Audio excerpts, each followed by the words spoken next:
விஜயை எப்படியாவது அதிமுக, பாஜக கூட்டணிக்குள்ளே கொண்டு வர்றதுக்கு தலையால தண்ணி குடித்தாங்க.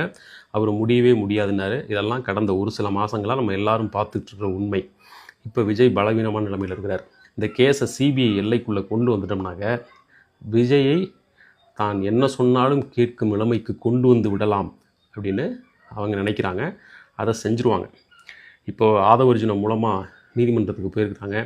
எப்படி இருந்தாலும் நீதிமன்றம் சிபிஐ என்கொயரிக்கு உத்தரவிடுவதற்கான அதிக வாய்ப்பு இருக்கிறது.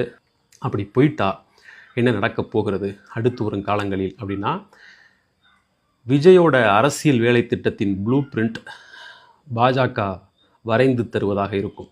விஜய்க்கு ஒரு ரோட் மேப்பை இவங்க போட்டு கொடுப்பாங்க. அதன்படி தான் அவர் செயல்பட வேண்டி இருக்கும்.